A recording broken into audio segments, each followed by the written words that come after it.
Welcome back to the show. I'm on a bit of a time constraint because it's starting to get dull outside. So without further ado, I'm just going to introduce this album to you right now. It is called Prelude to Ecstasy, and it is made by The Last Dinner Party. British indie sensations currently, I suppose. They've got a lot of industry plant accusations. If these guys are industry plants, then they're one of the best industry plants that I've heard in a while, because they have burst out of the gates with one of the most just back-to-back fire albums that you're likely to hear all year. From the top, Burn Alive, Sears with Desire over a galloping, running up that hill style rhythm, with guitars and synths that are just soaked in reverb. This track feels like I'm marching gallantly into a war of biblical proportions, except the war is like a romance of some sort. It's very clear right off the bat that this album is trying to paint an incredibly empowered portrait. In all of this longing and yearning,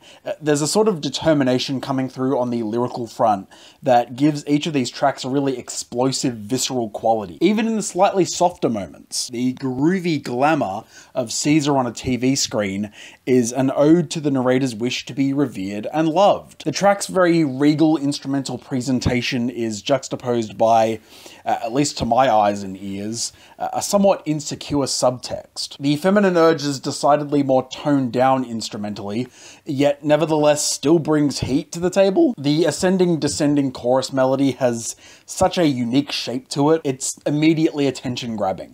The fed-up vocal performance enforces the themes of use and abuse from a partner, contrasting their behavior with the caring nature of femininity. How that nurturing inclination is used almost as a defense mechanism, particularly to keep further abuse at bay. All the poison, I convert it and I turn it to love. On Your Side, though, by comparison, really does feel like the actual tenderness that the prior track was just tangentially referring to. The windy balladry on this one complements the endearing subject matter perfectly. The drony outro gives the listener some time to reflect on the lyrical sentiment. Really pleased with how this one is structured. Some highlights deeper into the track list come by way of songs like Sinner. Before it felt like a sin. I really feel the need to point out that the vocal performance, particularly on the chorus, reminds me a lot of the artist Kate Miller-Heidke.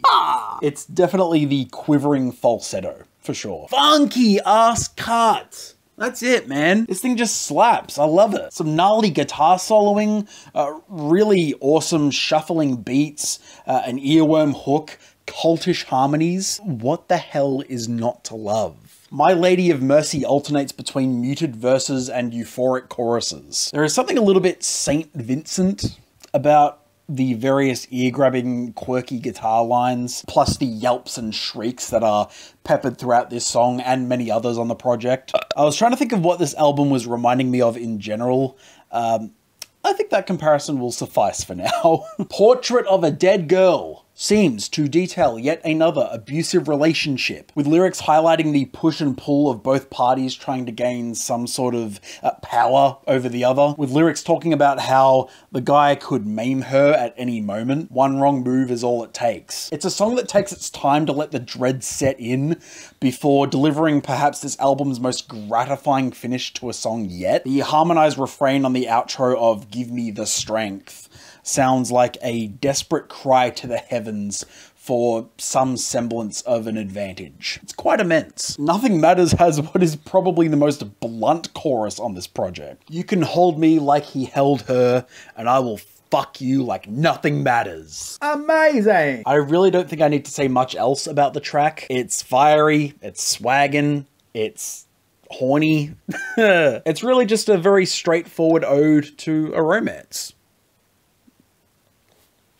What more do you want from me? It's great. Closing on Mirror is probably the most sensible way that the band could have gone about things. Though it does start somewhat slow, the growing swells of instrumentation and increase in passion from Abigail makes it all worth the wait. The way I interpret this track lyrically is that the narrator feels heavily reliant on others to validate themselves. Essentially, I'm just a mirror, I don't exist without your gaze. There may be a little bit more to it than that, but that's the best way I can summarize it. I have to say, quite a devastating note to end on. Considering all the themes of love and relationship dynamics, to conclude with what is essentially the most nihilistic perspective one could have on these things is rather poignant.